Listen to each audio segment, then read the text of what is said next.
Hey kids, welcome back to the channel. I'm Uncle Frank, and that you are having a great day, and it is a Sunday afternoon slash evening. I think it's like 6 or 7 o'clock as I'm recording this, which means it's time for a weekly channel update. And the first thing I want to say this week is I am sorry there will be no budget treasures this week. I did not really have time to get out and shop around for Pokemon cards, so no Pokemon short this week. I might try to, in the future, maybe buy in advance so that I can have episodes prepped in case something like this happens again. But overall, I've just had a really stressful, really busy, but really productive week. Got a lot done, did a lot of planning, but also just a load of sorting, organizing, and adding to the inventory. That's probably something I should cover in its own video at some point, is just the fact that if you are a TCG player seller who deals primarily in singles, especially if you deal in bulk singles of the cheap variety, a lot of your time is going to be dedicated to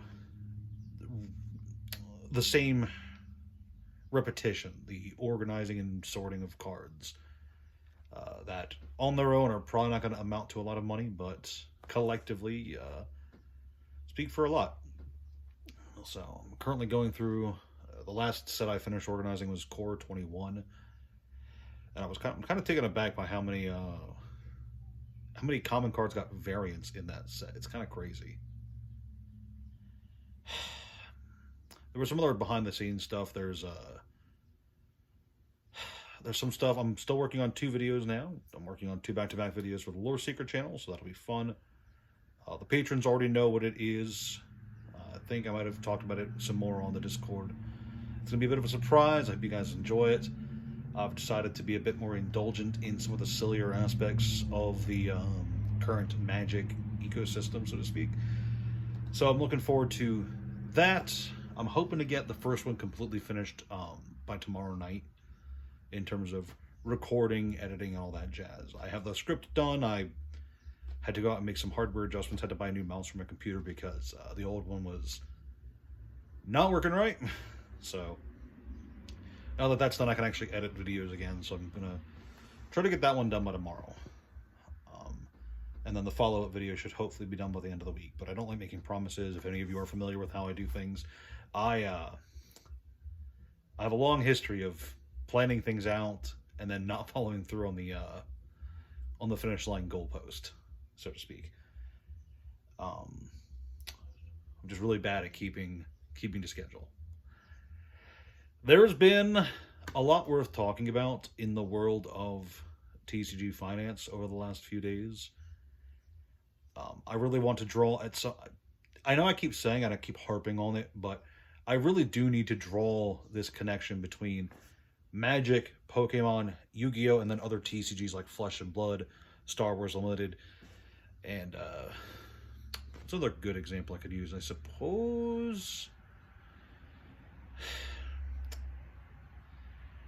I want to talk about Neopets more, but at the same time, the fact that I can't really sell Neopets because they don't have Neopets on TCG Player for whatever reason, I can't really draw a good comparison there. But I want to talk about, the comparison and success for a lot of these TCGs. And if you look at sales, and prices, there's this crazy thing going on where, despite having so many hype sets for this game that they've got 20 plus years of design to fall back on, Yu-Gi-Oh continues to underperform. They keep doing these specialty sets, like the most recent one, Battle of Legend Monster Mayhem, which has even more alt arts as well as some new cards of the TCG, but it's mostly a reprint set. Another reprint set for Yu-Gi-Oh! Imagine my shock, right?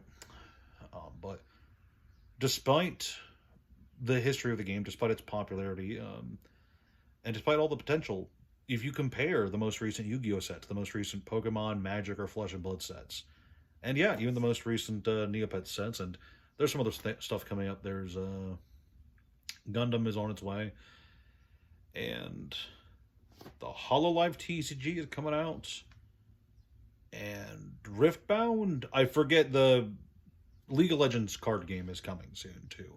and I'm curious to see how that's going to be received. But yeah, it's really crazy to me how Yu-Gi-Oh continues to come out, and it just absolutely flounders in terms of reception. In fact, I picked up a box from one local game store, paid $75 for it. Within 3 hours, it was down to $61 on TCG Player. You could literally watch the price of the booster box floundering.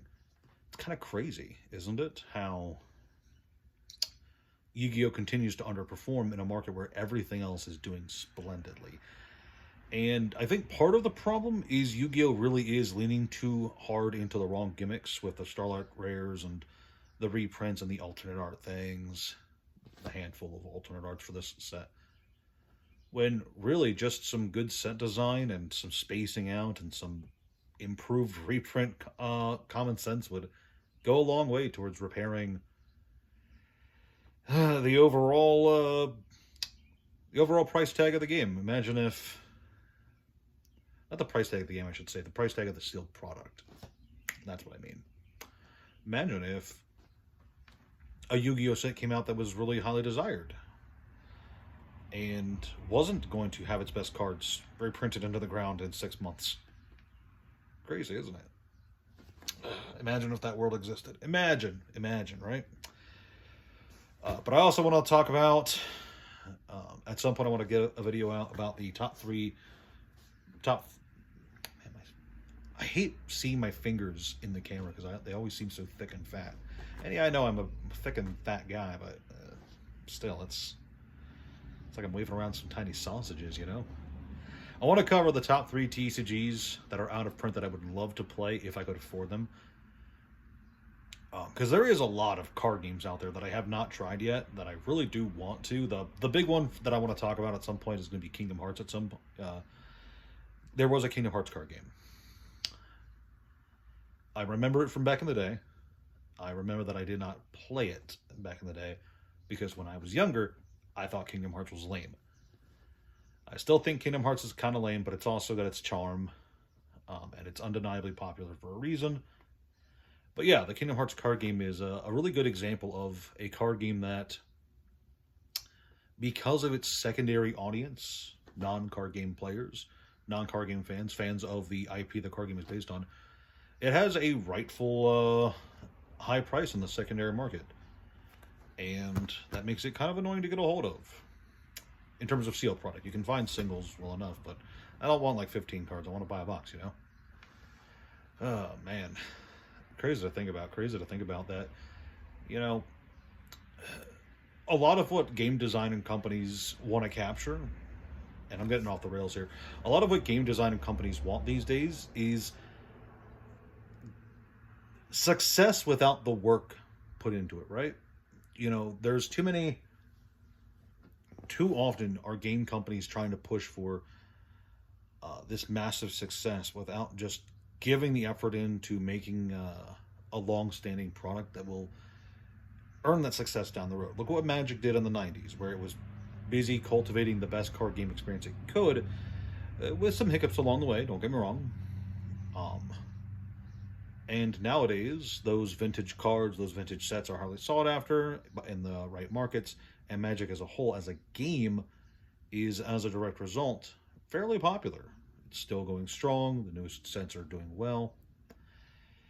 And then we get, you know, games like Star Wars Unlimited, where they just want to shoot out collector boxes and expect that the community is going to just eat everything up, even though they don't have a history of success. And the company behind the game does not have a history of doing good with anything in particular. Fantasy Flight should get its own video. That's all I'm going to say. Ravensburger is not doing too hot. I do want to talk about the Illuminator's Quest, I think it's called, where the PvE expansion for Lorcana at some point, but I haven't picked it up yet, and I don't know when I'll have the spare cash and time to do that. But at some point I do want to talk about how it's kind of cool that Lorcana gave us a cool PvE experience before Flesh and Blood, even though people for Flesh and Blood have wanted that for a very long time. But yeah, Lorcana's not doing too hot right now. Star Wars is doing surprisingly good right now, especially for the newest set. I'm sure that my follow-up to the follow-up Star Wars video is going to be another but I still don't like the game. But yeah, no, that's it for now. Busy week, a lot to go through. Still like 3,000 cards in the current pile I'm going through, so that's gonna be fun. Hope to sift through that in the next few days. The thing about organizing bulk is that you just kind of have to dedicate free time to it. So whenever you have like a half hour free in your day, you have to resist the urge to play a video game or browse through memes, and just gotta look at that bulk pile and go, all right, I'll see how far I can get in the time I have. It's crazy, but I think I'm done for now. I will see you guys whenever the next video is. Thank you so much for watching, and I already said I'd see you next time. Ciao.